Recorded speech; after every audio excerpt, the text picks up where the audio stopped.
Bonjour, bienvenue dans l'atelier. Aujourd'hui, je vais vous parler du nouveau quilt mystère qui est proposé dans le Quilt Country depuis le numéro 42.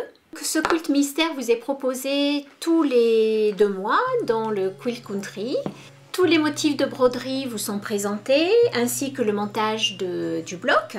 Donc dans chaque numéro, vous retrouverez jusqu'en fin d'année 2 blocs, 2 parties de ce quilt. Les 2 premiers blocs sont sortis dans le numéro 42, je vous les présente. Voilà, donc il y avait l'ange de Barbe. Il y avait ensuite un motif très cher à Barbe, les petits oiseaux, le jardin. Et les 2 blocs, les 2 parties suivantes, qui sont présentés dans le Quilt Country numéro 43, représentent un chat, toujours un des motifs préférés aussi de Barbe, et des maisons d'oiseaux. Pour la réalisation de ce quilt, j'ai utilisé 16 tissus, 9 tissus rouges et 7 tissus clairs. Voilà, et puis en fait tous les blocs sont composés de petits moulins, ou de moulins beaucoup plus grands. J'ai voulu intercaler quelques motifs, quelques blocs pleins et donc y introduire quelques cœurs. Quelques cœurs qui sont appliqués avec la méthode donc, de viseline thermocollante, double face. Ces cœurs sont faits dans un tissu de flanelle, donc il y a en fait 2 cœurs, des cœurs marrons et des cœurs rouges. Et une fois que ces cœurs sont appliqués, je les ai rebrodés. Donc l'extérieur a été rebrodé avec un point de feston, donc toujours avec un marron chocolat, que ce soit dans le cœur marron ou dans le cœur rouge, j'ai utilisé un fil de laine marron chocolat. Ensuite à 5 mm du bord du cœur, j'ai fait un petit point de chaînette. Donc dans le cœur rouge, j'ai utilisé un fil de laine marron. Et dans le cœur marron, j'ai utilisé un fil contrasté, le fil rouge. Et je voulais habiller un petit peu ce cœur et j'ai eu l'idée de faire des petites croix. Voilà, donc là j'ai utilisé un fil de laine toujours, mais de couleur écrue. L'idée de ce quilt était de faire en fait un redwork. Alors un redwork c'est une broderie rouge.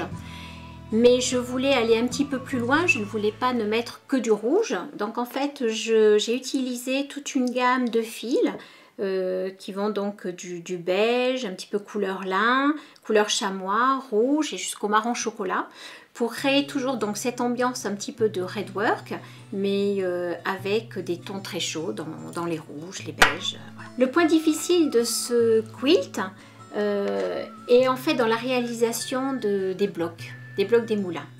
En effet, les petits moulins sont composés de 8 triangles et le centre est toujours assez difficile en fait à réaliser. Alors un petit truc, si vous voulez être sûr en fait que votre centre est parfait, je veux dire vous pointez donc votre bloc vers la lumière, voilà, l'endroit vers vous. Et si vous ne voyez pas de lumière apparaître, donc à l'intersection ici, je veux dire c'est que votre angle est parfait. Aujourd'hui, je vais vous montrer comment réaliser parfaitement le montage de ce bloc de petits moulins. Le montage sera exactement identique dans ce bloc-là que celui-ci. Donc en fait, j'ai déjà monté la moitié du bloc. J'ai monté le quart. Et je vais vous montrer comment donc monter la dernière partie.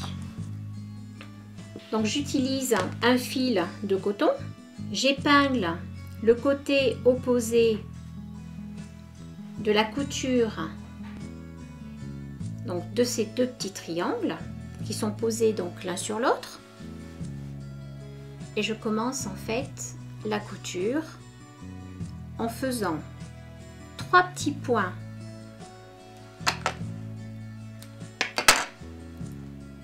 3 petits points superposés, jamais de nœud. On ne fait jamais de nœud dans le patchwork. Donc 3 petits points. Et je fais mes petits points avant.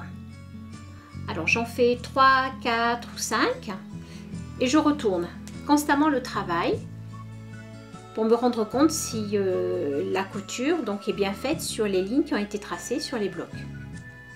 Un petit point arrière et j'avance toujours en faisant mes petits points avant. Je retourne mon travail, mon aiguille est bien sur la ligne.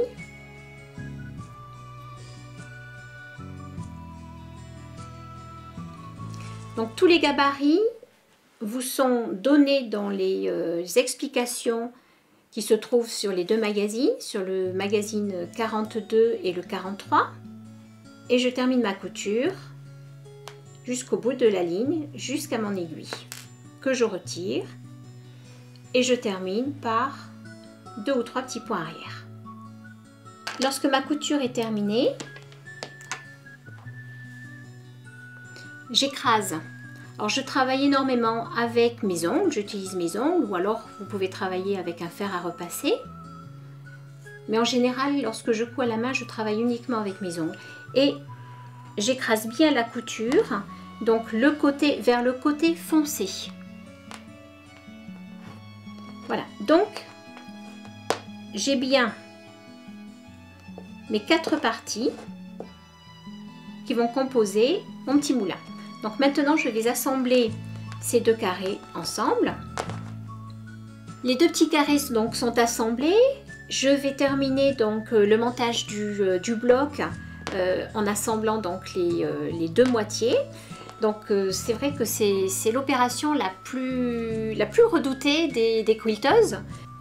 J'épingle le centre et je vais coudre donc la ligne droite. Je commence le début de ma couture toujours par mes 2 ou 3 petits points arrière. Et je vais m'arrêter à l'aiguille.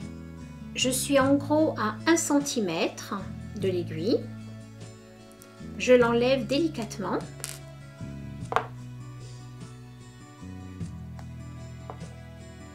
Je continue mes petits points avant. J'ai cousu sur ma ligne droite tracée et je suis arrivée au centre de mon petit moulin. Donc je commence, voilà, je fais un petit point arrière. Je vérifie avant de sortir l'aiguille que mon aiguille traverse bien toutes les 2 épaisseurs.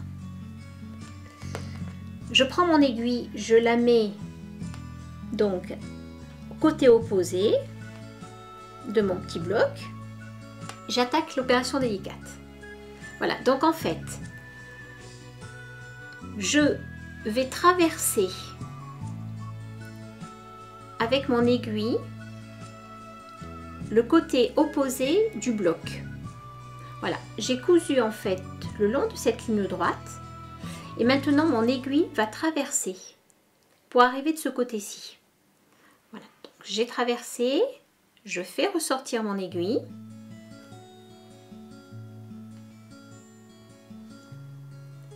Je fais 2 petits points arrière en vérifiant que mon aiguille est bien sur la ligne de couture.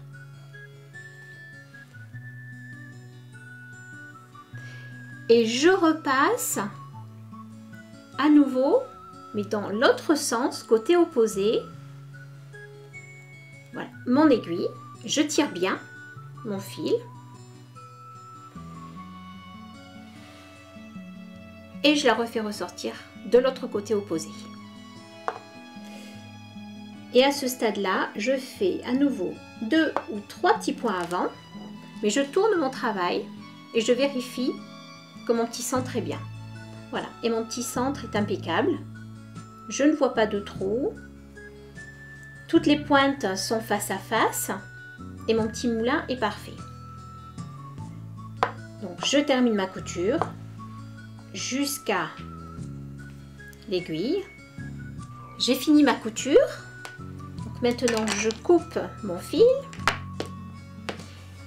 Et à nouveau, j'écrase bien toutes les coutures et dans le même sens. Voilà, donc toutes les coutures sont bien écrasées. Donc la dernière étape par contre, là, consiste à repasser, à bien repasser sur tout le centre, voilà, afin d'obtenir ce petit, voilà, ce petit rond qui est parfait et qui vous permet d'avoir un bloc bien net, bien plat et impeccable. Le bloc du grand moulin est terminé et tous les autres blocs seront réalisés de la même façon, même le bloc du petit moulin. Les points de broderie utilisés dans ce quilt mystère sont vraiment très simples. Ce sont uniquement des points arrière. Alors de temps en temps avec un petit point lancé pour ces petites nervures, mais il n'y a pas de point de tige, uniquement des points arrière. Nous avons vu aujourd'hui les 4 premières parties qui composent ce quilt mystère Secret Garden. Ces 4 premières parties sont présentées dans le numéro 42 et le numéro 43. Nous retrouverons toutes les autres parties dans les prochains numéros du Quilt Country. Voilà, ce beau quilt qui a été réalisé avec Barb. Vous avez compris, ce quilt mystère est composé de nombreux petits moulins, mais dans les prochains numéros, vous découvrirez de nouvelles surprises. Donc, je ne vous en dis pas plus et à bientôt!